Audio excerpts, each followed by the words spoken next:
¿Cómo tú lees el libro? ¿Tú lees Déjame poner un ejemplo. ¿Tú lees desde el contenido o tú lees también la introducción? No, yo empiezo desde el contenido, de una y sin Sí, anestesia. mejor, sí. Eso te iba a preguntar si podía ser directo. Sí, Porque porque que yo si no, imagínate. me inspiré en mi papá y un día camina, no, mejor directo al hueso. Exacto, exactamente. Sí, porque es que si no, seas tan ingrato.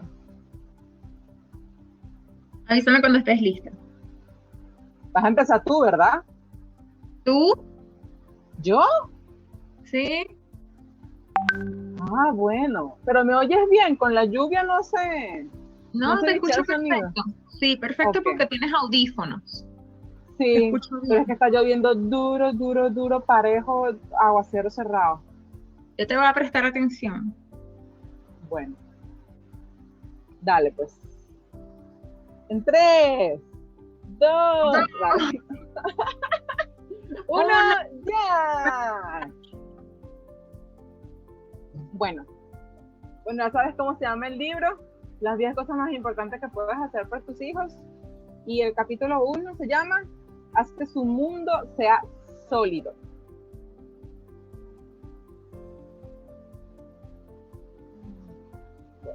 Y empieza así. En la educación que les des a tus hijos, hay 2 objetivos fundamentales. 1, ayudarles a desarrollar confianza y seguridad en sí mismos. 1 y 2, son las cualidades que les permiten alcanzar las metas más altas y establecer relaciones excelentes con la gente que los rodea. Confiar firmemente en tu entorno genera la autoconfianza y, como este sentimiento desemboca directamente en la consideración de que tu mundo es sólido e inalterable, es fácil que te sientas seguro y muestres tu personalidad abiertamente, en el buen sentido de la palabra. De ahí la importancia de hacer creer a los niños que su entorno es sólido y consistente. Además, debemos estar seguros de que ellos se sienten bien consigo mismos, decirles que son generosos, nunca que son egoístas, que ser el nadador más rápido es menos importante que ser un buen perdedor. Insistir en que son capaces de hacer más de lo que creen y que estamos convencidos de ello. Marcar los límites y mantenerlos. Esta es una de las formas de disciplina más importantes. Es imprescindible que nuestros hijos comprendan que las reglas están para cumplirse siempre. Cuanto más débil sea el niño, mayor será su deseo de quebrantarlas, pero esto no puede permitirse. Un niño con una rabieta o en un momento de seguridad se acerca a los límites con frecuencia y no lo hace porque quiera que tú bajes la guardia, sino porque quiere asegurarse que los límites siguen presentes. Lo único que sigue en pie de lo que ellos dependen en el mundo tan versátil. De hecho, si mantienes los límites, los niños lo acatarán. Si adviertes que te mantienes firme, dejarán de intentar traspasarlos. No quieren perder el tiempo y no solo se sentirán más felices y confiados, también aprenderán a aceptar un no por respuesta. Esto significa que no tiene sentido seguir pidiendo un ratito más para quedarse y no ir a dormir, que no hay que insistir con que le compres esto o lo otro, que no hay ninguna posibilidad de ir a la piscina porque se dan cuenta de que no tienes tiempo, en fin, que cuando tú dices es difícil, es inútil obstinarse. ¿Cuántas veces habrás oído o algún padre quejarse diciendo, mi hijo no hace lo que le pido, insiste, insiste, insiste hasta que me rindo para que se calle? Ese padre acaba tirando piedras a su propio tejado, porque el niño insiste persistentemente, porque sabe que vencerá a su padre. Es muy difícil salir de esa dinámica si has entrado en ella, pero no es imposible lograrlo. Es más difícil en estos casos que en el de los padres que se mantienen firmes y cuyos hijos saben que insistir es inútil. A los niños mal acostumbrados les cuesta entender que jamás vas a volver atrás, pero al final dejan de pedir. Te aseguro que los padres que dicen no y se mantienen firmes tienen hijos que ignoran lo que es porfiar. Puede que tengan rabietas, que se quejen, que lloren, lo que sea, pero no insisten porque saben que no van a conseguir lo que quieren. Si eres de los que ceden, aunque no siempre, debes recordarte a ti mismo que si te mantienes firme durante un tiempo considerable, tus hijos sabrán que no tienen nada que hacer. No lo conseguirás hoy, mañana o la semana que viene, pero lograrás finalmente y te aseguro que merece la pena el esfuerzo. Serás feliz cuando veas que tus hijos, perdón, desisten y no intentan cambiar tu forma de pensar.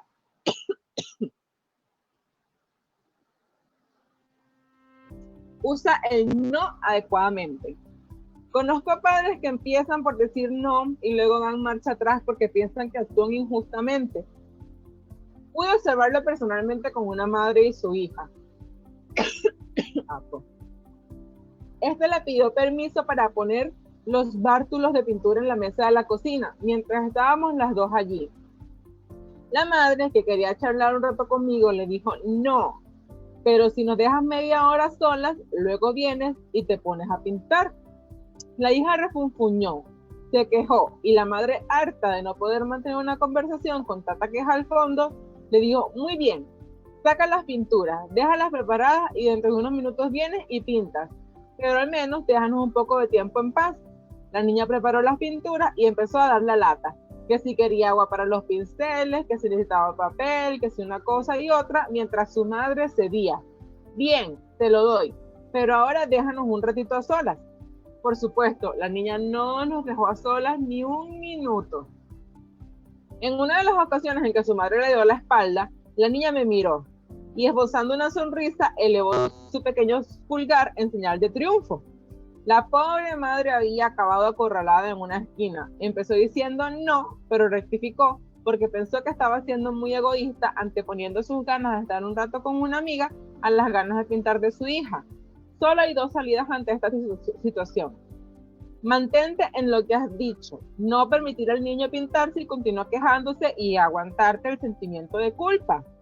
Y no decir no al principio. Siempre es bueno pensar rápidamente qué consecuencias va a tener un no. Si no te sientes capaz de pensarlo deprisa, debes contestar, déjame pensarlo o dame un minuto. Y no la horrible frase de siempre, ya veremos. Digo horrible porque yo la odiaba cuando era pequeña, aunque debo reconocer que como madre es magnífica. Precisamente, bromeaba una vez con una amiga sobre esta frase y ella me dijo que también lo odiaba, porque al final siempre significaba no. Sin embargo, si no recuerdo mal, con mis padres casi siempre significaba sí. Te diré porque es bueno pensar un poco antes de decir no, aunque algún niño me empiece a odiar por esto. Aparte de lo obvio, es decir, que si tú no dices no, no te sientes presionado y echas marcha atrás. Es que tienes tiempo para rumiar todos los pros y los contras antes de dar una respuesta definitiva. Y puedes decirle a tu hija, por ejemplo, puedes pintar si no das lata y te organizas tú sola con tus cosas. O puedes jugar en la piscina, pero si protestas cuando yo diga que se acabó, no habrá más piscina ni mañana ni pasado. O si no oigo una sola queja en toda la jornada de compras, podremos hacer un trato. Que no se vea esto en mal caso. Véase el capítulo 9. Ni decir que es importante que te ciñas a estas premisas si ellos no cumplen su parte del trato. Al marcar los límites claramente, al imponerlos y sin duda haciéndoles saber que un no significa no, tus hijos aprenden y crecen con seguridad en sí mismos sabiendo exactamente dónde terminan los parámetros de su mundo y hasta dónde pueden llegar. Las zanahorias son mejores que los palos. Quieres que tus hijos se sientan satisfechos consigo mismos y que se porten bien. Un niño que se comporta como es debido vive en un mundo emocional mucho más seguro, más agradable y más sólido. Portarse bien no significa ser el típico niño bueno que solo habla cuando se dirigen a él. No soporto que algunos padres pretendan eso con sus hijos. Hablo de niños que se pelean y se discuten, que se meten en pequeños líos. Niños que son normales, pero porque no pensaron antes las consecuencias. Niños con buenas intenciones que no quieren disgustarte, pero que de vez en cuando chillan o olvidan sentarse bien en la silla. Al menos que tu hijo viva en unas circunstancias realmente adversas, rupturas familiares graves o tenga algún problema psicológico o físico, te puedo asegurar que no es tan complicado hacer que se porte bien dentro de los límites que tú establezcas.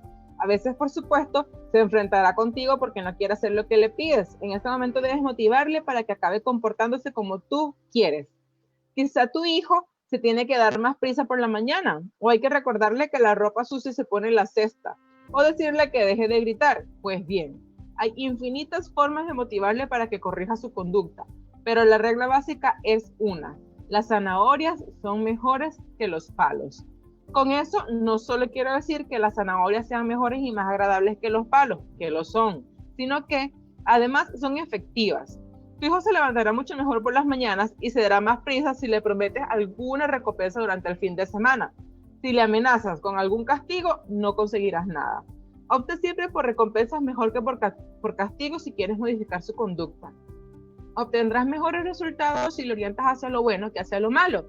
Y además, es más productivo crecer con padres que te recompensan por portarte bien que con los que te castigan por portarte mal. Recompensa versus soborno. En primer lugar, vamos a establecer la diferencia entre recompensa y soborno, pues creo que es importante. Si tu hijo está haciendo algo que él sabe que no debería, rabieta, tirar la comida, sentarse mal, y no para cuando tú se lo pides, pero sí lo hace cuando tú le ofreces algo como recompensa, es soborno. Si por lo general se porta bien y no es una cuestión de travesura, sino más bien de olvido, por ejemplo, no poner la ropa sucia en la cesta, el hecho de ofrecerle algo como premio es un incentivo legítimo. Esto se puede aplicar en el mismo momento de levantarse pronto para llegar al colegio. Si estás discutiendo con él a las 7 de la mañana y para convencerle de que se levante le ofreces una recompensa, es soborno. Si por el contrario, el domingo por la noche le dices que si se porta bien toda la semana, el siguiente domingo tendrá premio, eso es un incentivo válido. Zanahorias y varapalos. También hay momentos para los varapalos. A veces debemos esconder un palo detrás de una zanahoria, sobre todo cuando no se saborea lo suficiente. Por ejemplo, si te levantas a tu hora sin protestar durante toda la semana, dejaré que veas tu serie favorita el sábado por la noche. Si no lo haces, entenderé que es un problema de cansancio, por lo cual tendrás que irte a dormir media hora antes de lo acostumbrado. Intenta primero con la zanahoria y si no funciona, aplica el varapalo. Hay un truco para mantener en lo posible el orden: zanahoria, palo. Tu instinto te dice que quieres usar solo la zanahoria, pero sabes que no debes recompensarle por su mínimo esfuerzo. Por ejemplo, quieres incentivar a tu hijo para que reconozca que ha hecho algo mal, o quieres que aprenda algo de forma autónoma sin que tengas que estar tú detrás. Por ejemplo, apagar una luz o apagar el televisor cuando ya no quiere verlo. En este caso, piensas en el palo, pero se lo presentas como una zanahoria. Por ejemplo, en lugar de decirle, si no confiesas la verdad, se acabó la paga, le dices, si me mintieras, te quedarías sin paga. Si eres honesto y me dices la verdad, tendrás tu dinero. Por supuesto, tienes que castigarle por la actitud reprobable que tuvo, y esto depende de la importancia del hecho. En lugar de decirle, si no apagas la televisión cuando te vas, te quedarás una semana sin verla, le dirás, la única salida de que me dejas es que no vuelvas a ver televisión, pero te dejaré una semana más de prueba. Y si en ese tiempo haces lo que te corresponde, no prohibiré que la veas. El elogio combate a la crítica. Al igual que las zanahorias son mejores que el palo, los elogios son mejores que las críticas. Hay pocas cosas que pueden hacer más felices a tu hijo, como el hecho de que sus padres le den un visto bueno, le reconozcan y aprendan su actitud. Como hemos hablado de las recompensas, merece la pena recordar ahora lo importante que es para un niño que se le reconozca su buena labor. Y no solo para los niños pequeños, que también lo agradecen, los adolescentes y los adultos. Por eso, reconoce su esfuerzo siempre que lo haga y díselo. No importa si es un detalle, no importa si es colocar bien el tenedor o una actitud considerable. Por ejemplo, controlarse bien ante un momento difícil o aprobar un examen complicado. Deberías elogiarle todos los días por lo que haga bien, incluso varias veces al día quizá, pero de una manera natural. Alabar los hechos importantes no será tan relevante si pasas por alto los detalles diarios pequeños. No sabrás cómo hacerlo si no alabas con pocas palabras los hechos diarios que merecen reconocimiento. Por ejemplo, gracias por estar preparado tan rápido. Me gusta cómo has peinado la melena del muñeco. Es maravilloso bajar a desayunar y encontrarse con la mesa puesta. ¿Lo ves? Alabar no significa necesariamente decir bien hecho. Es conseguir que tu hijo sienta que ha hecho bien las cosas y que tú lo aprecias. Sobre todo cuando ha mejorado claramente en algo, aunque su nivel no sea todavía demasiado bueno, te has pasado meses quejándote por alguna actitud suya y ves que ha ido cambiando poco a poco, debes manifestarlo, porque para ellos es importante saber que tú has notado el cambio. Dile, por ejemplo, por cierto, llevas 1 o 2 semanas levantándote temprano. Muy bien, me alegro mucho. He visto que tiendes la toalla en la cuerda después de ducharte en lugar de dejarla en el suelo. Muchas gracias, hijo. Es un alivio no tener que meterme deprisa. Me alegro de que te prepares con tiempo. Ten cuidado con los elogios. Esto es verdaderamente importante y sería interesante poder observar a escondidas a otros padres y ver cómo lo manejan ellos. Se trata de las formas de transmitir a nuestros hijos qué valores son importantes y por qué. Si quieres que crezcan seguros de sí mismos, debes tener cuidado con el tipo y la efusividad de los elogios que les dedicas. Supongamos que tú solo alabas el trabajo del cole de tu hijo cuando hacen bien los exámenes. ¿Ha conseguido la mejor nota? Fenomenal. O solo, has conseguido el 3er puesto. Bueno, no te preocupes, está muy bien.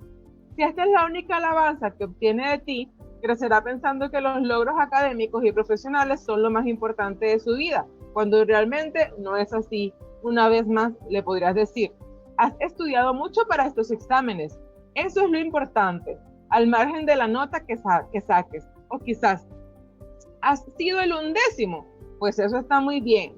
Le estás transmitiendo que es importante trabajar duro, pero que no importa el lugar que obtenga en clase.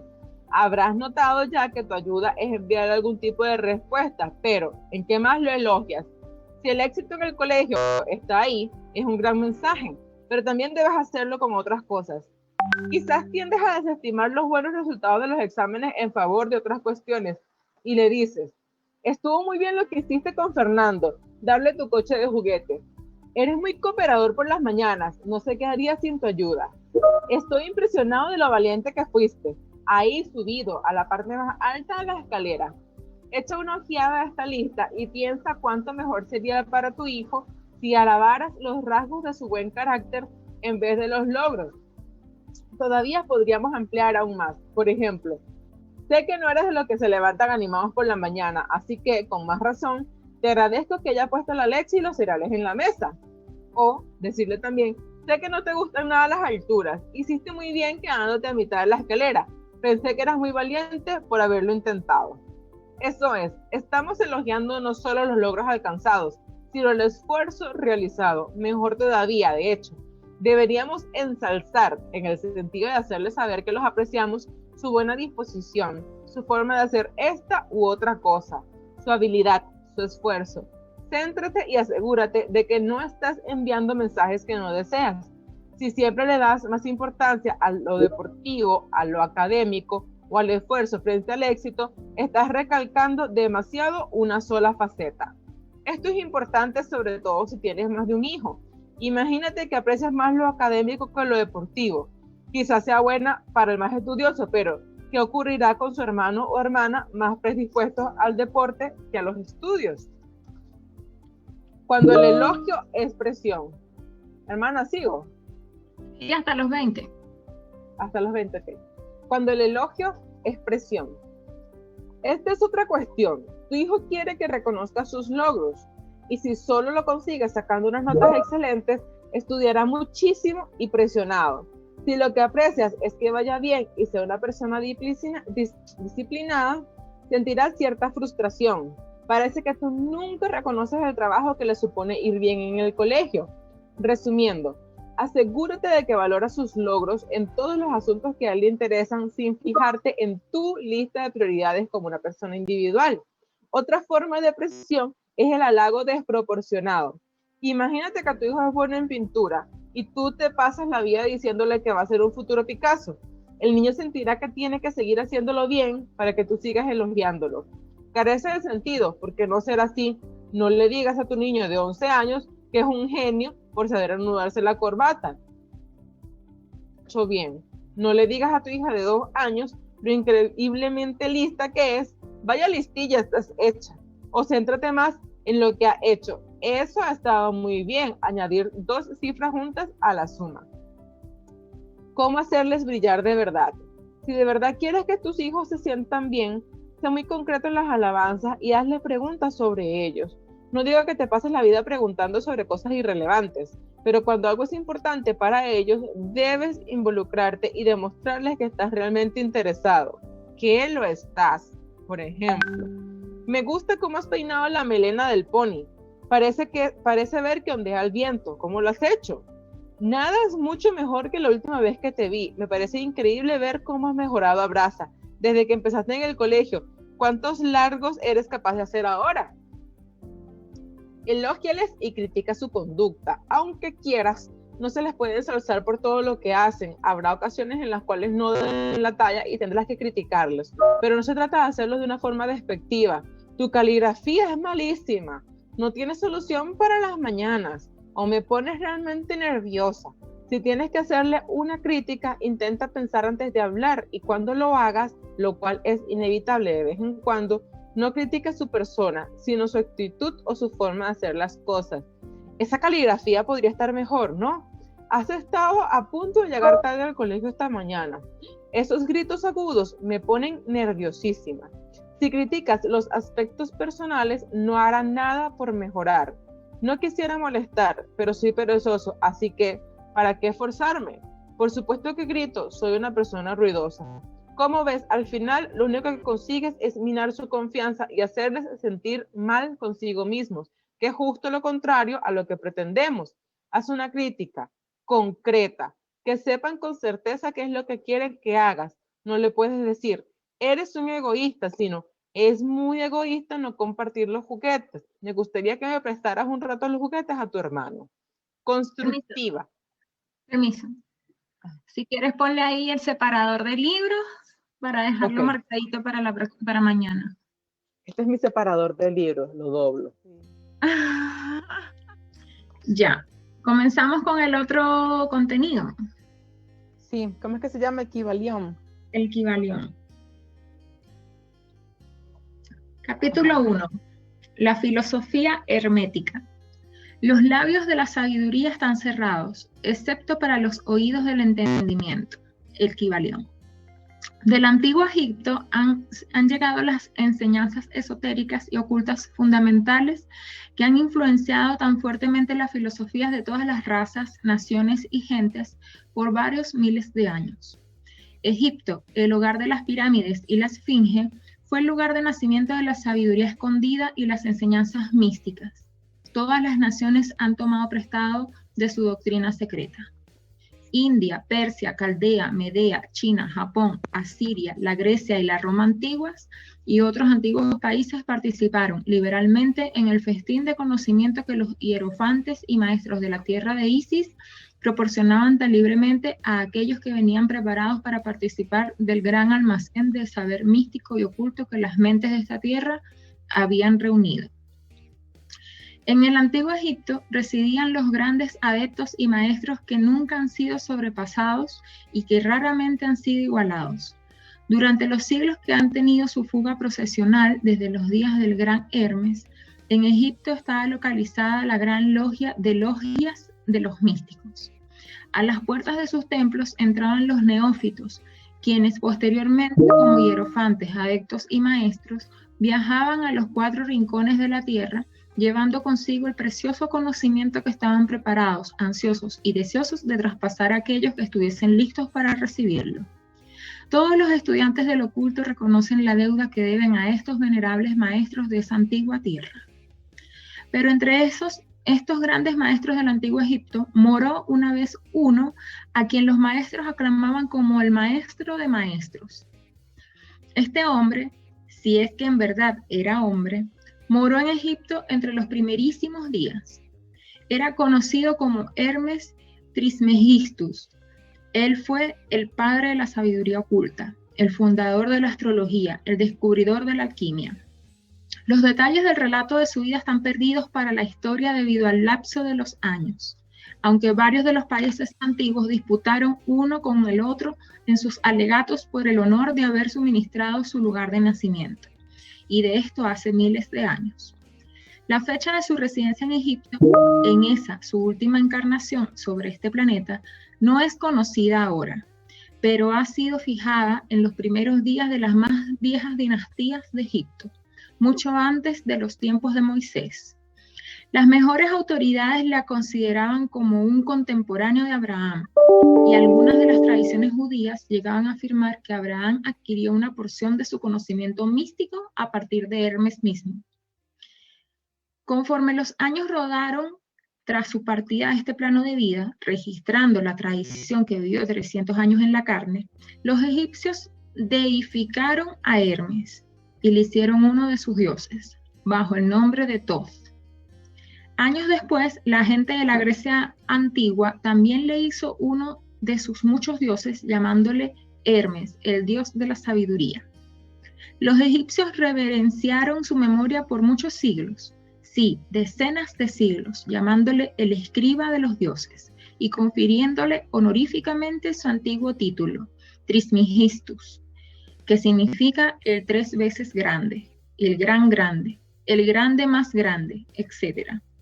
En todos los países antiguos, el nombre de Hermes Trismegistus fue reverenciado, siendo sinónimo el nombre con la fuente de la sabiduría. Incluso en estos días usamos el término hermético en el sentido de secreto, sellado de manera que nada pueda escaparse, etc. Y esto en razón del hecho de que los seguidores de Hermes siempre observaron el principio del secreto en sus enseñanzas. Ellos no creían en arrojar perlas ante los puercos, sino más bien se atenían a la enseñanza leche para los bebés, carne para hombres fuertes. Ambas de cuyas máximas son familiares a los lectores de las escrituras cristianas, pero que también habían sido usadas por los egipcios durante siglos antes de la era cristiana.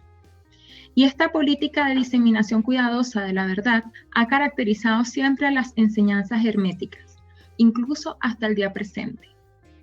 Las enseñanzas herméticas han de encontrarse en todas las tierras, entre todas las religiones, pero nunca identificadas con ningún país particular, ni con ninguna secta religiosa particular. Esto en razón de la advertencia de los antiguos instructores contra el permitir a la doctrina secreta que se volviese cristalizada en un credo. La sabiduría de esta amonestación es evidente para todos los estudiantes de la historia. El antiguo ocultismo de India y Persia degeneró y fue grandemente perdido debido al hecho de que los instructores se volvieron sacerdotes y mezclaron así la teología con la filosofía, siendo el resultado que el ocultismo de India y Persia ha sido perdido gradualmente entre la masa de superstición religiosa, cultos, credos y dioses. Así fue con la Grecia y la Roma antiguas. Así fue con las enseñanzas herméticas de los gnósticos y los cristianos primitivos, que se perdieron en el tiempo de Constantino, cuya mano de hierro asfixió la filosofía con la manta de la teología, y perdiendo para la iglesia cristiana lo que era su misma esencia y espíritu, y haciéndola buscar a ciegas a lo largo de varios siglos antes de que encontrase el camino de vuelta a su antigua fe, siendo las indicaciones evidentes para todos los observadores cuidadosos en este siglo XX el que la Iglesia esté ahora pugnando por volver a sus antiguas enseñanzas místicas. Pero hubo siempre unas pocas almas fieles que mantuvieron viva la llama, atendiéndola cuidadosamente y no permitiendo que su luz se extinguiese. Y gracias a estos corazones leales y mentes valientes tenemos aún la verdad con nosotros. Pero no se encuentra en los libros en ninguna gran extensión. Ha sido transmitida de maestro a estudiante, de iniciado a hierofante, de labio a oído. Cuando fue escrita, su significado fue velado en términos de alquimia y astrología, de modo que solo aquellos que poseyesen la clave pudieran leerla correctamente. Esto se hizo necesario a fin de impedir las persecuciones de los teólogos de la Edad Media, que combatieron la doctrina secreta con fuego y espada, estaca, horca y cruz. Incluso en este día no se encontrarán sino pocos libros dignos de confianza sobre la filosofía hermética, aunque haya innumerables referencias a ella en muchos libros escritos sobre diversas fases del ocultismo. Y sin embargo, la filosofía hermética es la única llave maestra que abrirá todas las puertas de las enseñanzas ocultas. En los primeros días hubo una compilación de ciertas doctrinas herméticas básicas pasadas de instructor a estudiante que fue conocida como el Kybalión, habiendo sido perdido por varios siglos el significado y la importancia exacta del término. Esta enseñanza, sin embargo, es conocida por muchos a quienes ha descendido de boca a oído continuamente a lo largo de los siglos.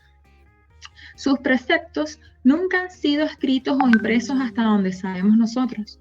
Era meramente una colección de máximas, axiomas y preceptos que eran ininteligibles para los intrusos, pero que eran fácilmente entendidos por los estudiantes, después que los axiomas, las máximas y los preceptos hubiesen sido explicados y ejemplificados por los iniciados herméticos a sus neófitos. Estas enseñanzas constituían realmente los principios básicos del arte de la alquimia hermética, el cual, contrariamente a la creencia general, trataba del dominio de las fuerzas mentales, antes que de los elementos materiales, la transmutación de una clase de vibraciones mentales en otras, en vez del cambio de una clase de metal en otro. Las leyendas de la piedra filosofal que convertiría el metal bajo en oro eran una alegoría relacionada con la filosofía hermética, rápidamente entendida por todos los estudiantes del verdadero hermetismo. En este pequeño libro, del que esta es la primera lección, invitamos a nuestros estudiantes a examinar las enseñanzas herméticas tal como están expuestas en el Kybalión y tal como son explicadas por nosotros mismos, humildes estudiantes de las enseñanzas que, mientras que llevamos el título de iniciados, somos todavía estudiantes a los pies de Hermes, el maestro. Aquí os damos muchas las máximas, axiomas y preceptos del Kybalión, acompañados por explicaciones e ilustraciones que estimamos idóneas para hacer las enseñanzas más fácilmente comprensibles por el estudiante moderno, particularmente por cuanto el texto original está velado a propósito en términos oscuros. Las máximas, axiomas y preceptos originales del Kybalión están impresos aquí, entre signos de acotación, dado el crédito apropiado.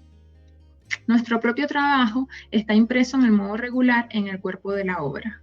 Confiamos que los muchos estudiantes a los que ofrecemos ahora esta obra derivarán tanto beneficio del estudio de sus páginas como derivarán tanto beneficio del estudio de sus páginas como lo han hecho los muchos que han pasado antes, recorriendo el mismo sendero hacia la maestría a lo largo de los siglos que han pasado desde los tiempos de Hermes Trismegistus, el maestro de los maestros, el gran grande. En las palabras de el Kybalión, donde caen las pisadas del maestro, los oídos de aquellos preparados para su enseñanza se abren de par en par. El Kybalión. Otra frase: cuando los oídos del estudiante están listos para oír, entonces vienen los labios a llenarlos con sabiduría. El Kybalión. Así que, de acuerdo con las enseñanzas, el pasar este libro a aquellos listos para la instrucción atraerá la atención de esos que están preparados para recibir la enseñanza. Y, del mismo modo, cuando el pupilo esté listo para recibir la verdad, entonces este pequeño libro le vendrá a él o a ella. Tal es la ley. El principio hermético de causa y efecto, en su aspecto de la ley de atracción, juntará labios y oído, pupilo y libro en compañía. Así sea. Capítulo 2. Los 7 principios herméticos. Los principios de la verdad son 7. Aquel que conoce estos, con comprensión, posee la llave mágica ante cuyo toque todas las puertas del templo se abren de repente. El Kybalión. Los 7 principios herméticos sobre los que está basada toda la filosofía hermética son como sigue. 1. El principio de mentalismo. 2. El principio de correspondencia. 3. El principio de vibración. 4. El principio de polaridad. 5. El principio de ritmo. 6. El principio de causa y efecto. 7. El principio de género. Estos 7 principios serán discutidos y explicados según procedamos con estas lecciones. Puede bien darse, sin embargo, en este punto, una corta explicación de cada uno. 1. El principio de mentalismo. El todo es mente. El universo es mental. El Kybalión. Este principio incorpora la verdad de que todo es mente. Explica que el todo, que es la realidad sustancial que subyace a todas las manifestaciones y apariencias externas que conocemos bajo los términos del universo material, el fenómeno de la vida, materia, energía y en breve todo lo que es evidente a nuestros sentidos materiales, es espíritu. que en sí mismo es incognoscible e indefinible, pero que puede ser considerado y concebido como una mente universal infinita y viviente. Explica también que todo el mundo universo fenomenal es simplemente una creación mental de todo, sujeto a las leyes de las cosas creadas, y que el universo como conjunto y en sus partes o unidades tiene su existencia en la mente del todo, en cuya mente vivimos, nos movemos y tenemos nuestro ser. Este principio, estableciendo la naturaleza mental del universo, explica fácilmente todos los variados fenómenos mentales y psíquicos que ocupan una porción tan grande de la atención pública y que, sin tal explicación, son incomprensibles y desafían el tratamiento científico. Una comprensión de este gran principio hermético de mentalismo capacita al individuo para captar fácilmente las leyes del universo mental y para aplicar las mismas a su bienestar y avance. El estudiante hermético está capacitado para aplicar inteligentemente las grandes leyes mentales, en vez de usarlas de una manera fortuita. Con la llave maestra en su posesión, el estudiante puede abrir las muchas puertas del templo mental y psíquico del conocimiento y entrar al mismo libre e inteligentemente. Este principio explica la verdadera naturaleza de energía, poder y materia y por qué y cómo están todos estos subordinados a la maestría de la mente. Uno de los viejos maestros herméticos escribió hace mucho tiempo: el que capta la verdad de la naturaleza mental del universo está bien avanzado en el sendero de la maestría. Y estas palabras son tan verdaderas hoy como en el tiempo en que fueron escritas por primera vez. Sin esta llave maestra, la maestría es imposible, y el estudiante llama en vano a las muchas puertas del templo. 2. El principio de correspondencia. Otra frase: como es arriba, es abajo. Como es abajo, es arriba. El Kybalión. Este principio incorpora la verdad de que hay siempre una correspondencia entre las leyes y fenómenos de los diversos planos de existencia y vida. El viejo axioma hermético lo ponía en estas palabras: como es arriba es abajo, como es abajo es arriba. Y la captación de este principio da uno de los medios de solucionar muchas oscuras paradojas y secretos escondidos en la naturaleza. Hay planos más allá de nuestro conocimiento, pero cuando les aplicamos el principio de correspondencia, somos capaces de entender mucho que de otro modo nos habría sido incognoscible. Este principio es de aplicación y manifestación universal. En los diversos planos del universo material, mental y espiritual es una ley universal.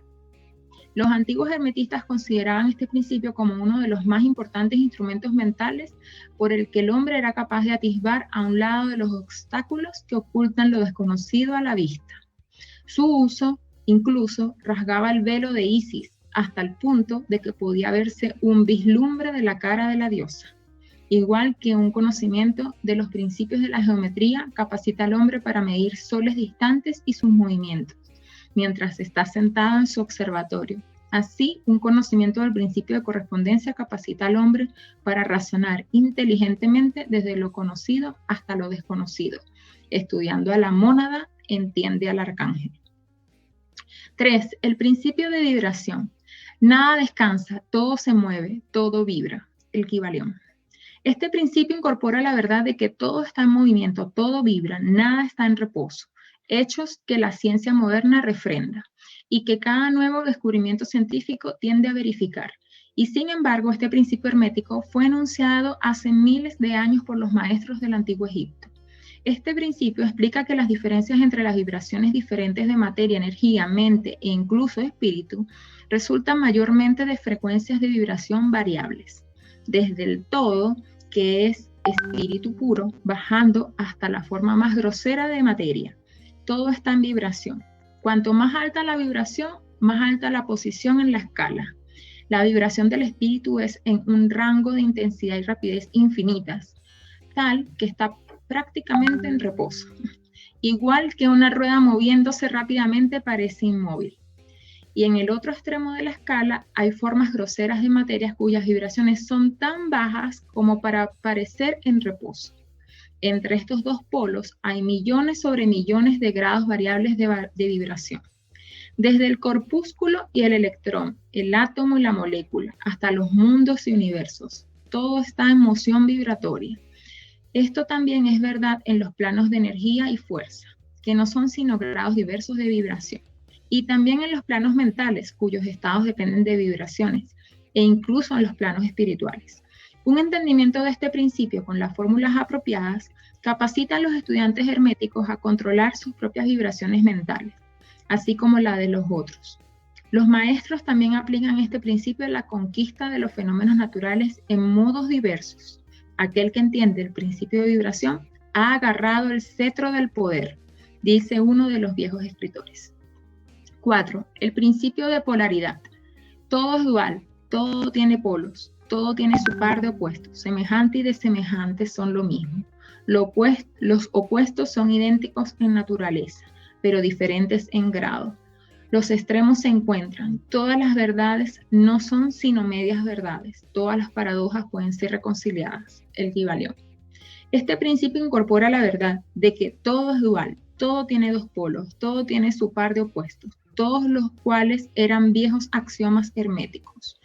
Explica las viejas paradojas que han dejado perplejos a tantísimos, que han sido establecidas como sigue. Tesis y antítesis son idénticas en naturaleza, pero diferentes en grado. Los opuestos son lo mismo, difiriendo solo en grado. Los pares de opuestos pueden ser reconciliados. Los extremos se encuentran. Todo es y no es al mismo tiempo. Todas las verdades no son sino medias verdades. Toda verdad es medio falsa. Hay dos lados para todo, etc. Explica que en todo hay dos polos o aspectos opuestos y que los opuestos son realmente solo los dos extremos de una misma cosa, con muchos grados variables entre ellos. Para ilustrar esto, calor y frío, aunque opuestos, son realmente la misma cosa, consistiendo en la diferencia meramente de grados de la misma cosa.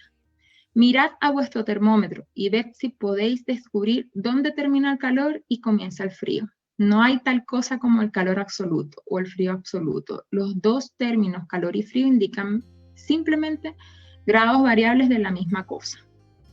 Aquí voy a parar.